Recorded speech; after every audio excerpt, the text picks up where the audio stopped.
Ladies and gentlemen, we are back. Finally, we've sorted all of the technical difficulties that were plaguing us. We back, we keen. Same sights, same picks are upon us. Same absolutely disgusting picks so far. I believe we are missing one, and that should be the sixth pick of the Tiltec 6 pick from Angry Wolf. Because I do very vividly remember. Yeah, there it is. Thank you. Same picks, Scythe, Blitz on our way to try to essentially pull what Kraken did back at OCL in week 2, which, by the way, back then that was absolutely like, I felt like my brain was expanding, seeing like the sheer amount of team play around a single operator. The amount of utility that Wrens have as well. I mean, 6 smoke grenades, 3 flashbangs, plus 3 incandelas, 3 EE1Bs, 2 Dokkaebi calls, 3 blitz flashes, and obviously Blackbeard is his own sort of can of beans with the rifle shields, obviously. But Wrens have a lot of utility. However, we look at the lineup that Qwacked are bringing, the Jaeger, the Wamai, that is a lot of anti-utility, as well as that mute, because mutes can actually stop blitz flashes. So if placed in the correct spot, Pi is going to be able to shut down some of that blitz utility, which could ultimately change the outcome of the round here for Wrens. But starting it off now, finally, for our first round, we will see Wrens with a bit of a split spawn. We got a couple over to the north, a couple to the south.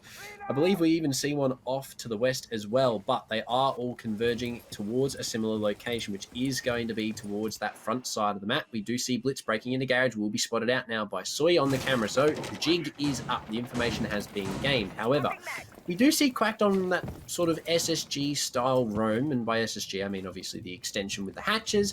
Diana is in meeting, will spot out Blitz, no damage dealt just yet, supported by some of her Qwacked teammates. It's going to be hard for Wrens to deal with this, and it's going to be an early drop from Diana.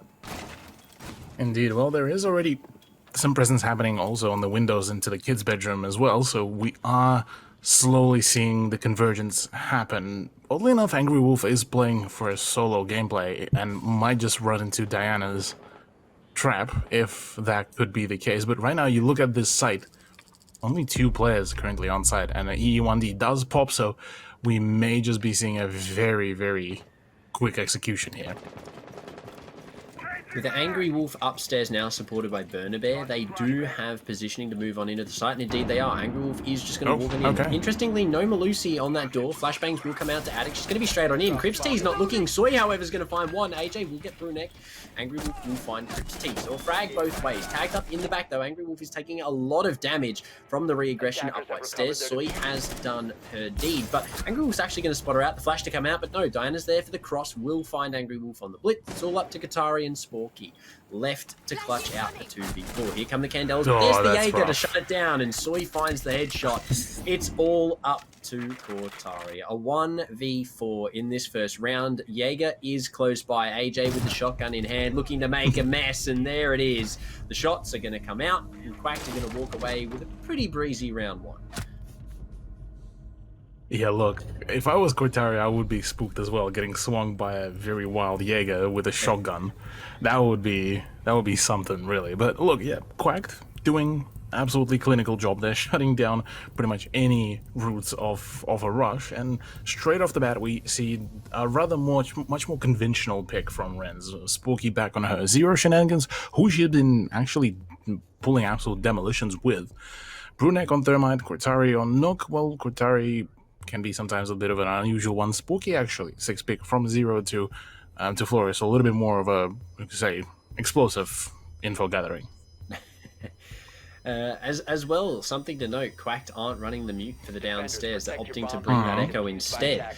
We did see them bringing that mute on the top floor, but now with this operator switch, this is where the Flores is really going to come into his own. I did mention it at the start. Obviously, Flores isn't an operator that we see religiously picked in the Women League. It's not one that I feel some of the teams are quite comfortable with at the moment. Some teams like to run it a lot. We have seen Wrens run it before.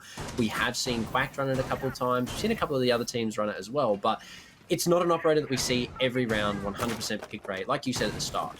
But it's good to see them bringing it out now, because we do see Qwacked running a couple of those shields. We do see, obviously, Time for Pie bringing one. Crips T's going to have one on that smoke. So we are, I'm assuming, going to see some elbow play from Qwacked, which pretty standard in the current Oregon meta.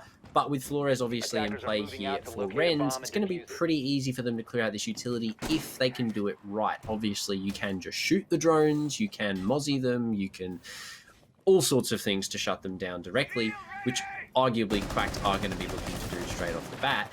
Crips T, a little bit aggressive there on the bunker door, but he's going to back off once it is opened up, and Sporky's going to be sending a drone on in here. This is how we're going to see, I'm assuming, Crips T playing for the remainder of this round. She's going to be trying to shut these Flores drones down as they come through. We'll get 2 of the regular drones, though, so already a good little bit of drone clearing utility here for Wrens, and Qwacked, for Qwacked, Wrens are now going to have to try come into bunker, and here comes the first Rotira drone. Beep, beep, beep, beep, beep, beep, beep, beep. Goes the first explosion. Actually does get rid of fully the position, but funnily enough, Crips T won't actually be backing away from that spot, and instead decides to go for a very aggressive, oh, this could be actually huge if her position will be left unchecked. Swing could be coming around. Brunek actually keeping a very tight angle, although completely oblivious to that position, and also team flashed, which is very unfortunate. So right now, this is overall not looking too particularly well, really. With 1 minute and 30 gone already, Wrens are definitely taking their time, but Qatari is actually going to find the first pick on to AJ on the roam. Whether or not Jaeger had the shotgun there is going to be my next question for revision, but AJ is unfortunately going to lose her life towards the garage side of the map. Brunek will take a lot of damage as well off screen. We do see in an altercation just outside of the bunker double door. We do see 2 of the members from Qwacked inside of Pillar here. So I'd imagine that is going to be the next sort of point of focus here for Wrens. A pre-fire from Pi will do a little bit of damage to Burner there, but similarly, Burner will be able to trade some of that damage back onto the Echo inside of Pillar. They haven't actually chosen to completely give up on blue at all yet. Sporky's going to send in another Rotira drone here to try and clear out Crips T, which is going to force her back a little bit, but ultimately she's still there. She's still ready to game SMG-11 in hand. So Qwacked are very, very content on holding on to this bunker position. Obviously, with the positioning of their players, we do see all of them pretty much towards that sort of side of the map. But Crips is going to take a lot of damage on the entry here from Brunek, interestingly, on the Thermite. Smokes to try and cover the cross here, but inside of the smoke is going to be Soy, with the red pings assisting now. Could swing on round and pick up this kill, but so close, so far, though. Not going to be able to find it. Bernabed will find Pi. Soy will get Brunek, though, coming down the stairs. Bernabed picks up a second. Sporky also finding one for herself. An Angry Wolf to close things out onto Diana. Wrens are going to find a round for themselves to equalize. Very nice job, really, albeit it more so felt like just at the moments of truth, really, where Qwacked could have and should have really emphasized of the sheer amount of information flow that was coming for them and the pings and everything. They didn't really do anything. They didn't go for the usual kind of aggressive swings, and instead, well, got punished pretty quickly, because Wrens, even regarding the fact that they are usually playing a much more kind of up close and personal game, the moment you allow them to take an extra step without you supervising it, they'll be able to pretty much start just running out through your whole team. And, well, Qatari and Bernabed and the rest of the team were able to prove that very thing here for round number 2. So, not too bad just yet, albeit this is just the beginning for the matchup. We are going to be seeing a retry by Qwacked of the Laundry, which does definitely signal that they had a little bit different idea in mind.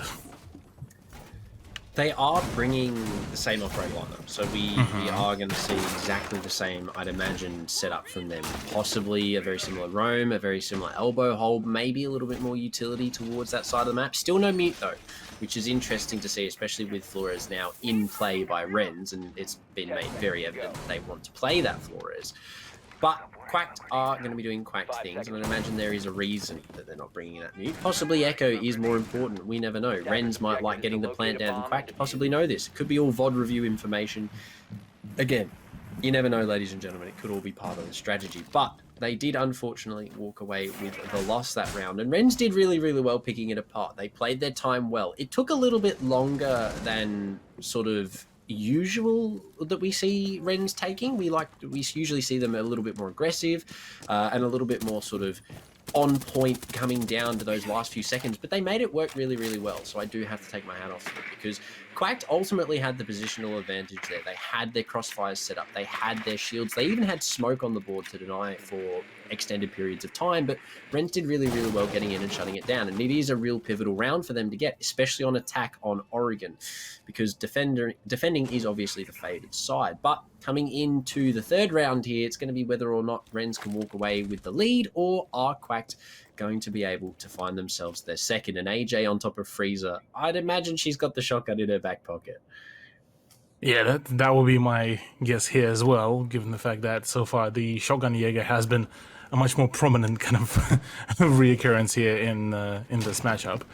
Curious to see maybe Qwacked is going to be that solution, given that she was the one who proceeded with an opening kill in the previous round, so possibly could try to repeat the same success here, although a few more shots to the kneecaps would pretty much be ending her run. So she approaches very closely here. Maybe we shall be seeing the first gunfight actually erupt, because nobody else so far is playing on the ground floor.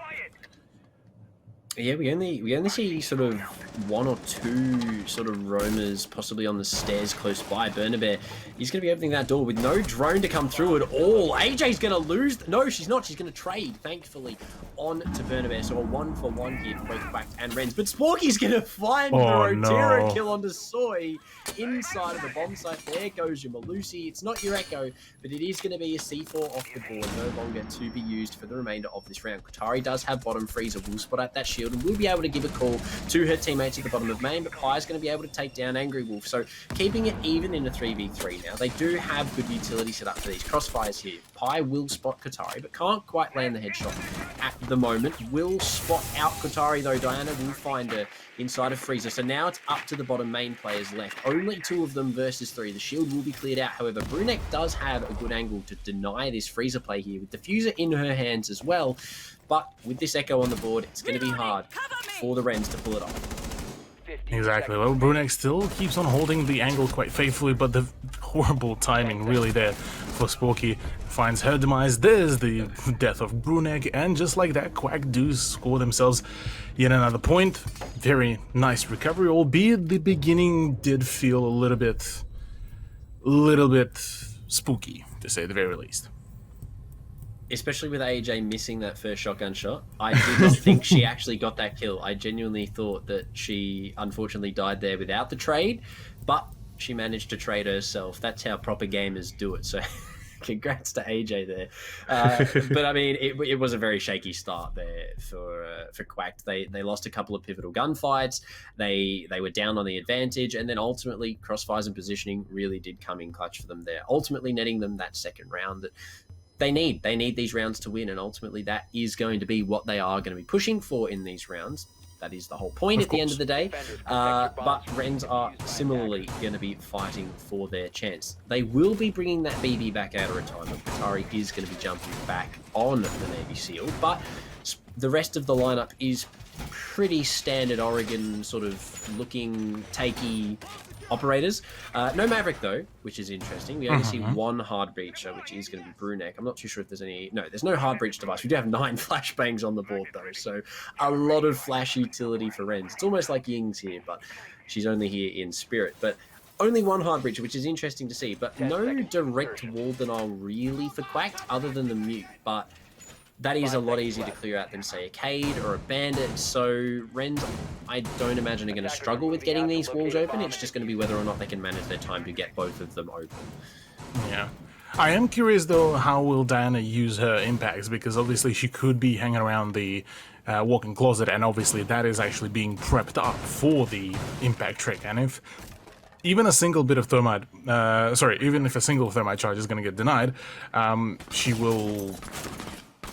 Well, Brunek won't be able to really make a whole lot of difference, but already the difference is being made. Very nicely done, as well. Angry Wolf might just be able to cop herself the first frag of the round, although Time for Pie now with the rotations might just be able to get the res back up, which could be huge, but no. Okay, that completely got thrown out into the garbage can. For now, though, a solid opening, given the fact that Soy also was one of the bearers of the C4, so no more. There goes the impact grenades, and right now, Wrens are just plowing through their opposition, really. Qwacked do still have a few players on this roam. We do see Pi downstairs. We also see AJ at the top of the freezer. She will hear the 1 in Z, but the shot's not going to connect, and her position now given away is going to force her to retreat down to the basement. And now Wrens know that there's possibly only 2 on site, with Angry Wolf finding another one onto Pi on the rotate from Kitchen. It isn't looking too good for Qwacked. Did a 2v5, make it a 3. AJ goes huge and finds 2 inside of main lobby. Burner Bear and Sporky both falling to the M870. However, Brunek coming up main will be able to get the refrag. It's all up to Crips in a 1v3, but the M590 is a very formidable weapon. She does have a few members of the Wrens to go through, starting it off with Angry Wolf. She needs to find both Qatari and Brunek if she wants to clutch this round for Qwacked. Exactly. Well, callouts is already there. The quick swing will be pretty much the end of Crips T if she does decide to go and peek the BB, because even with a DMR, it's still a very deadly tool. Unless she's being prone, this could be a completely different turnout. But right now, yeah, Brunek can hold on her own. It's all good, all breezy. And just like that, it's just worked out. Really, there's not much to be really mentioning here. It's just the Wrens managed to pick apart the whole lineup of Qwacked, and Qwacked looked very much lost really here for just trying to figure out what do they want to execute, how do they want to execute it, and ultimately, really, it was just an attempt at kind of more so of a ranked play rather than an organized kind of gameplay that we're so used to see from Qwacked. Qwacked definitely did seem a little bit sort of thrown on their downstairs sort of roam. They did have, obviously, the loss of Soy very, very early on to Angry, but they proceeded to then feed into this loss sort of across the board. We saw the Ash picking up that player inside of Z, Burner Bear obviously getting a frag for herself as well, which gave them a very early 5-3 lead. But then ultimately they just completely extended it. AJ managed to get 2, but was very, very quickly traded back out. And ultimately, Qwacked, I think they had too many bodies downstairs, I think is what they were struggling with that round. And then they kept trying to feed in to get that res off, which it did cost them. It really did cost them in the end.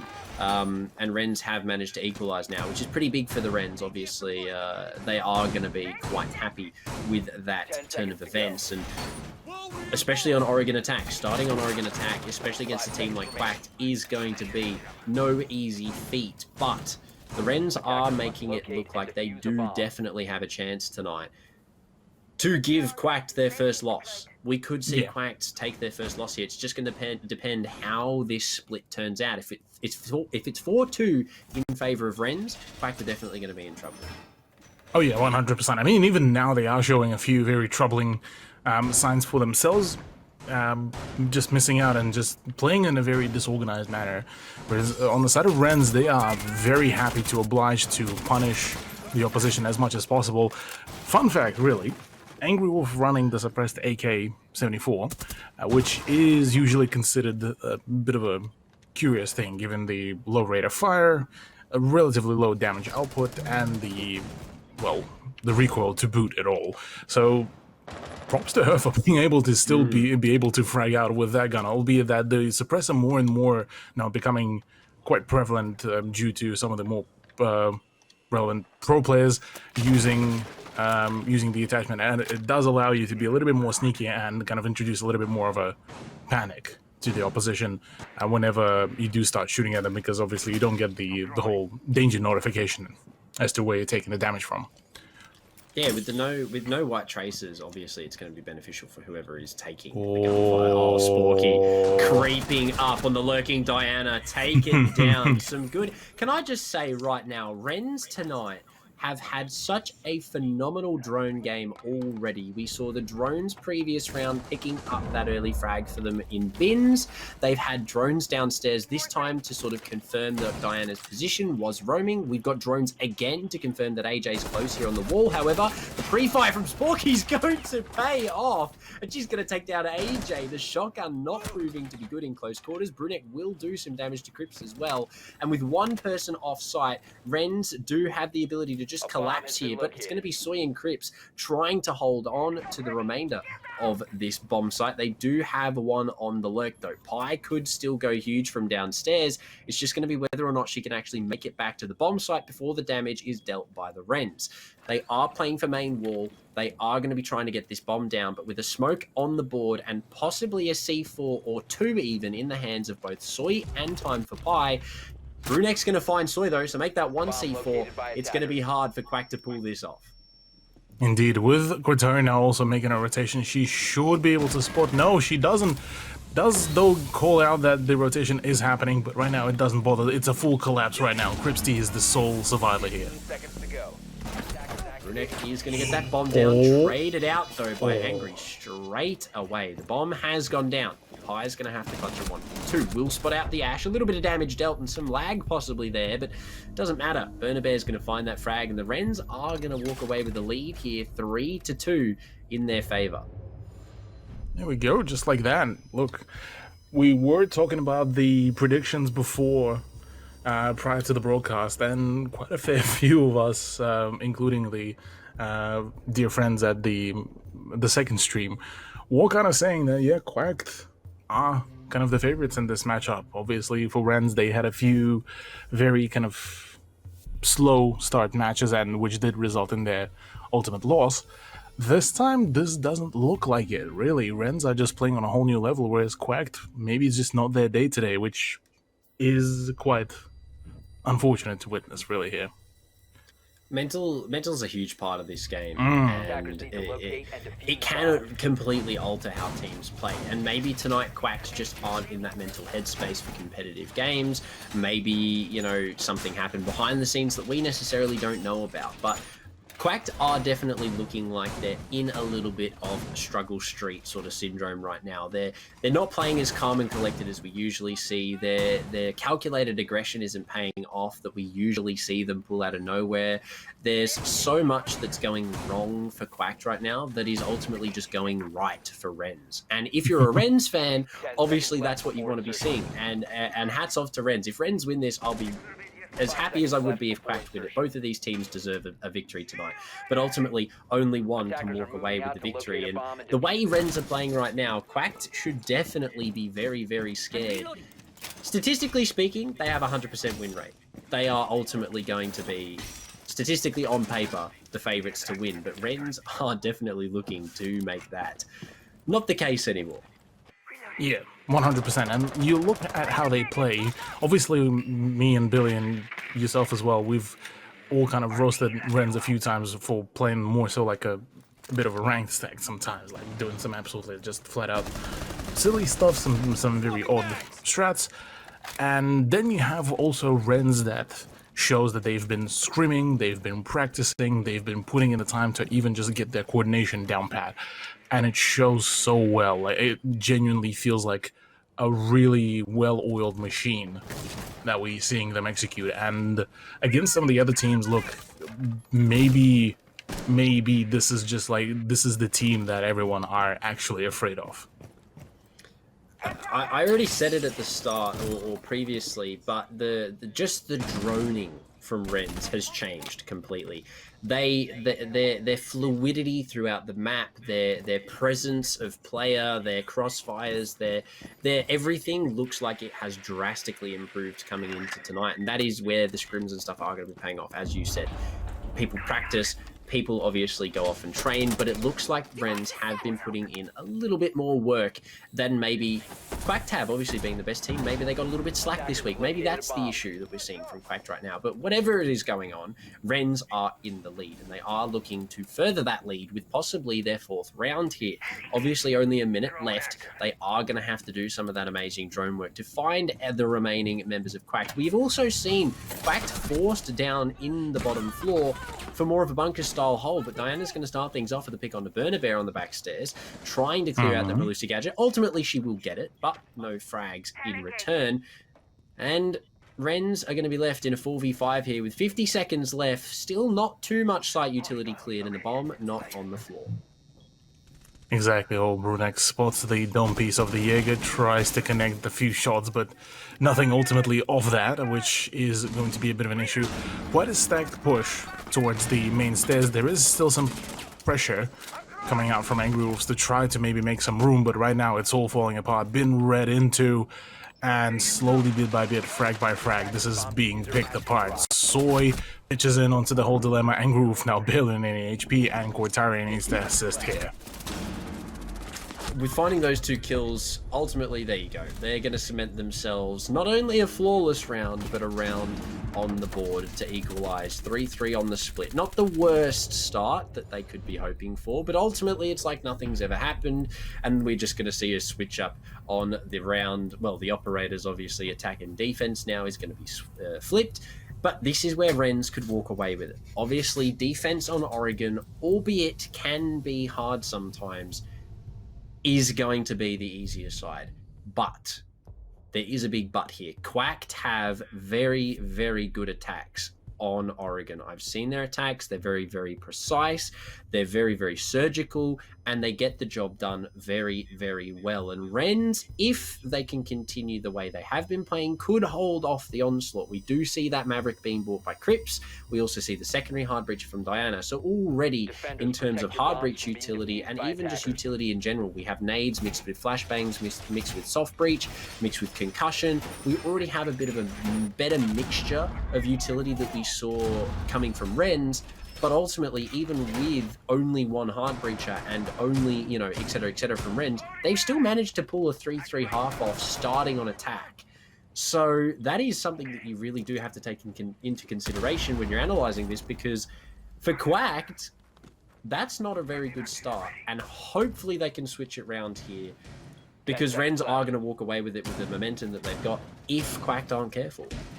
5 seconds to insert. Yeah, look, for Qwacked, a bit of a definitely a rough one, but for Wrens, it definitely shows that they have prepped. They have managed to kind of figure out what exactly they want, and they kind of played around that. Borderline played around that Thermite, fully acknowledging that, well, he's the only kind of person or the only operator that can allow the very kind of reinforced breaches, which they've played around it perfectly well. They cleared out all the roaming, ensure that no from below impact tricking is going to be done, ensure that they do it very quickly to cut off any kinds of rotations, and kind of from there on it just spiraled in their favor, whereas Qwacked just looked very much unprepared. They were expecting a very kind of standardized play, and look, you can't really predict these kinds of pushes when you're playing literally for a kid's bedroom, but you have on the opposite side of the map a run out from Qwacked.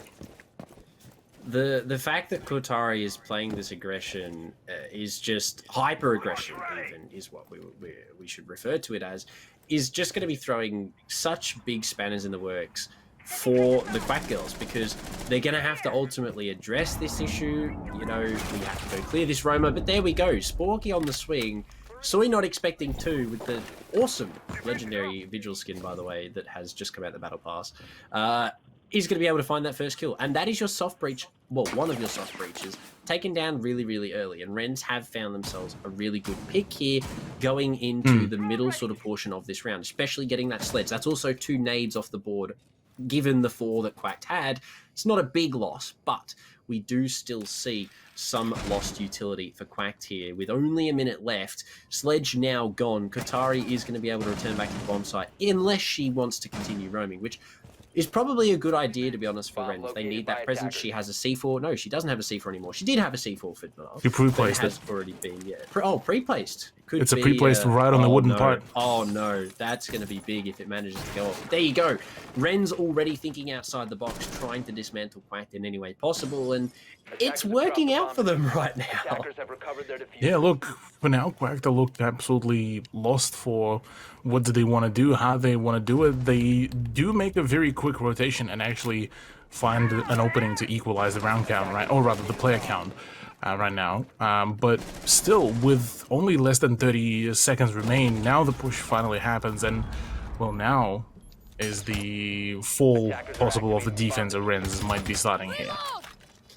With the bomb on the floor, a 3v4 retake is going to ensue. Qwacked is not going to find that kill onto Crips, and with Time for Pi finding Brunek, It's going to be all up to Angry Wolf, who's snaking all the way through pit, but it's going to be found out by Diana relatively quickly. And ultimately, a round that looked really, really good for Wrens. It's going to go in the favor of Qwacked, and this is where that surgical attack's going to come out. I talked about it at the start of the round. Qwacked know how to attack this map.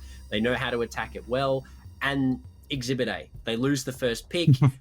Guys, let's chuck a quick rotate.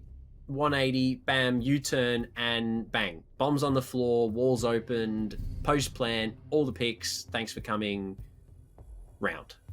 That's it. And Qwacked are really good at doing that. They can just instantly, turn the jets on, flip around, and walk away with it. And that's what they've just done. Wrens definitely looked like they were going to walk away with that round, but Qwacked have made the best of a bad situation and ultimately walked away with it themselves. And now we're even going to see some Flores play from AJ. Yeah, Flores play here could actually be huge, really, to look into, because it would allow them to ensure that some of the utility is going to be much easier to clear out. For example, even something as simple as getting rid of a castle barricade in a very timely fashion would essentially allow operators like Soy, like Time for Pi, to be on the opposite side of the map, wreaking havoc in their own respective positions, or for the even better setup, clearing out any utility that could be placed by the reinforced walls. So honestly, plenty of ways to really go about it. So we'll have to see what is exactly going to be the use of the Flores here for AJ. But apart from that, yeah, look, gotta commend Qwacked. Their offense is definitely looking much more organized than their defense. It's much more fluid. The fluidity's there. It wasn't on the defense, especially today. Maybe it's just an off day for Qwacked, but they definitely look like they have some more motion in them on this attacking side. They do have more ability to continue sort of doing what Qwacked do best, and that's just getting kills and making rounds go in their favor. And they've done really well so far. Obviously, first round on attack, they made it work. Qatari trying to get a pick here through that tower window isn't going to be met with any heads sort of just yet, but is still going to be trying to hunt for some frags early on here. We do see a lot of utility in the hands of Wrens to deny this Flores. We do see Mute being bought by Angry Wolf, which we didn't see for Qwacked on all bomb sites, but Wrens have sort of look like they want to bring that operator a little bit more and use him a little bit more. Angry Wolf getting very aggressive on that sort of lower angle peak. This is what Wrens didn't bring to the table when they attacked. They didn't have this Maverick opening up the attic. They didn't have the duo. We already have main wall open. And here is why Flores is so versatile. Not only can he soft breach, he can clear utility. He can clear out players from certain positions. He's a one-trick bag. He's got flashbangs, he's got a really good main rifle, he's got everything in his kit, and that is ultimately why he is such a good operator. But with Qatari finding a kill like that onto Diana to start things off, and Soy taking a lot of damage as well outside of that double window, Wrens are looking like they want to try and take back the round that was lost previously and make this top 4 defense work. They will give up attic ultimately, so they're going to allow Qwacked to come down into pit. With only a minute, though, they're going to have to make something happen. Qatari will fall to Soy, but Sporket is underneath, looking like she wants to try and make a play, but Soy's going to find a second. Triple, actually. Make it a 3 for Soy right now. Absolutely disgusting on some of the swings, being able to make it work. But right now, pardon me, both players off-site. Now that's a problem, because this means easy, quick plant for Crips T right now, and she's absolutely bolting for a plan. But right now, Berna actually to pick up a frag onto AJ. This could turn things around a little bit more, but right now, so many sprayed down. Sporky actually does pick up a double for herself. This does put us at a 1v1. Time for Pi, has to clutch up, will find the first. Has the red ping on the second though, Bernabear's going to have to rotate. She knows now that her position has been compromised. Look at the crouching though from Pi, the absolute speed on that Sophia coming around that corner. Look at it go, oh my gosh. All of those crouches all bottling up into one very ultimately swift kill onto the remaining member of Wrens, and the castle will fall. Very good attempt, I will say, from a 2v4. down to a 1v1 is a very good attempt from the Wrens girls, but ultimately the Qwacked girls are going to manage to make it work somehow. Ultimately, somehow, it looked like Wrens had that. They got the planter, they got a couple of big kills coming up white. Qwacked did go huge there, retaking up from that side of the map, but Qwacked just had the pieces in place. They had the refrags there, they managed to pick them up, and ultimately net themselves another round, furthering their lead 5-3 and putting them in a better position than they were about 5 seconds ago. Wrens now have a little bit of catching up to do, and instead of going back upstairs, we're going to see a return, not for the Wrens, but a return back to the bottom floor nonetheless. Yeah, look, I mean, after the second attempt failing, it is definitely going to be a bit of a questionable decision if they would have ended up going to the top floor yet again for third time. Not this time, though, so we'll have to see how will the Laundry one actually perform for them. Looking back at the history, Laundry was actually one out.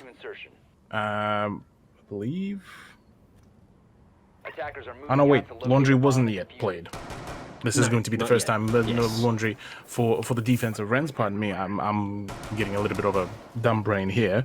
But last time it was played, it did go into the hands of Qwacked, who were back then on defense. So maybe a little bit more of knowledge as to how to play it around. But with Spooky already catching a fat bit of damage, she just walks into another gunfight and just says goodbye.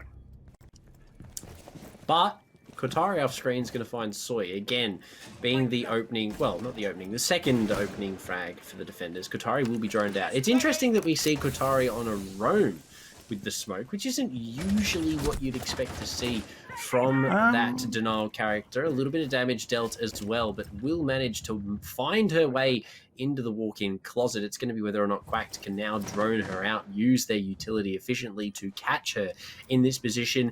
If Smoke still had impacts, I'd imagine we would have seen Qwacked already vacate the area, but unfortunately he no longer has impacts. And Qwacked isn't running the shotgun in this instance. She does have the FMG9 in hand, but the drone is going to finally come into the master bedroom now and will spot out Qwacked inside of that walk-in closet. She will be able to get rid of it though, so they are going to be in the dark to say the least, but through the wall, Time for Pie is going to be able to pick up that frag. And that's two pretty big kills for the Qwacked girls to find themselves with this early on, especially losing your smoke that quickly. Qwacked on the roam, not going to be beneficial for the team in terms of denial. We do still see a couple of C4s in play. Sorry, only one C4 in play for the Wrens. So they do still have some denial, but losing those smokes is going to hurt, I think, a little bit going into the latter part of this round, but we're going to see how the utility usage for Qwacked really sort of amounts. Yeah. I mean, look, for Qwacked, this is a bit of a kind of her thing to do. The FMG9 is definitely something that she's been pulling out quite a fair few times, and it worked out really, really well previously. Obviously, this time, well, she did still manage to drain a minute and a half, so it's still a very worthwhile investment, albeit it did go off the back of also losing Spooky, which is probably not the best thing really ever. But right now, with 38 seconds remaining, Wrens might just be able to drain enough time to force kind of themselves into a bit of an unfortunate position. But the grenade, Crips T, clinical play, gotta say. Finding that frag on the Brunek's going to be pretty big, and with AJ taking down Burner Bear, it's all up to Angry inside of Elbow to take on 4 of the Qwacked members.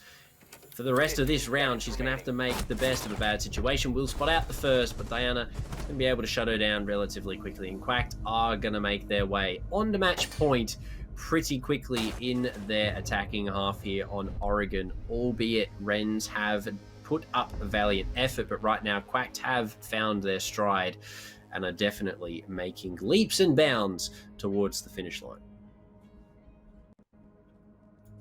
Indeed they do. Look at this, already 6-3 scoreline Qwacked. We've had a few concerns during the first half, but that's only been in the first half, really. The second half been very much a dominant play from them. And just like that, in round number 10, possibly could be looking at the final one, because so far it's been a flawless one for second half of Qwacked, and even Diana decides to, spice it up at the end. The Tiltec 6 pick coming out here for Qwacked. Is Blitz going to be as a viable weapon for the Qwacked girls as it was for the Kraken boys in OCL? It's up in the air. Blitz is a very interesting character, and we saw Qwacked deal with him very, very well on round number 1. Obviously, there was the rehost, which could have ultimately led to some discussion, but you never know.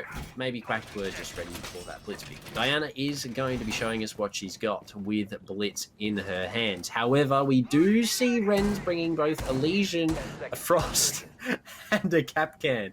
So yeah, that was my next point, yeah. For Diana to get into sight, she's going to have to go through quite a bit of utility without dying to any of it before she makes a foot in the door, as well as both Kotari and Bernabe on the roam here. So a lot of anti-shield utility and ultimately just traps, or anti-person utility in play for Wrens, whether or not it's a sort of a last-ditch effort to try and get some easy picks, or whether or not it's part of their legitimate strategy. But with Kotari finding Pi, Soy unfortunately gets taken down by Bernabe for the refrag, so a 1-for-1, but already at the top of main with trophy control. Qwacked could be on for a very quick execute if Blitz is close by. This could lead to a big issue. With Brunek also falling now, it's going to have to be a quick rotate from Kotari. Exactly, already another swing comes around. Diana does end up ultimately winning out the gunfight against Spooky, all down to Kotari and Angry, and neither of them are able to make a rotation over to pick up Brunek, so this is not looking too pretty, although a swing does come out quite victorious. Up next is going to be Diana trying to make a play here. The Pokeball's coming around, but no, it's a wrap. It's a wrap here. The flash to come out is ultimately going to be the downfall of one of the remaining defenders on the Wren side of things. Kotari below, no C4 for denial. Going to be having to re-aggress into sight. The Kapkan traps are doing big work though. Diana has taken a lot of damage from both Kapkans and Legions. Brunek will finally fall to the disconnect of the sledge. Kotari will get Diana though, so having Blitz off the board is going to make things a lot easier for her with a triple onto AJ. It's all up to Crips to try and clutch things out. 30 seconds to make the best of the best happen. She needs to get these kills. Will get a drone. Could use that utility to find the location of Crips T, whether or not that is going to be a choice for Kotari here.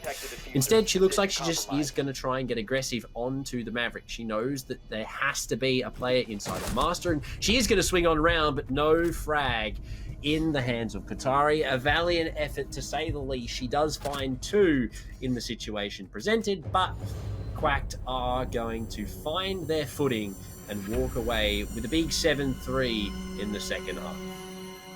There we go. Just like that. A very nice, clean performance overall by Qwacked, albeit that last round. Yeah, look, if Soy would have left, and that would have been also the round that they would have won.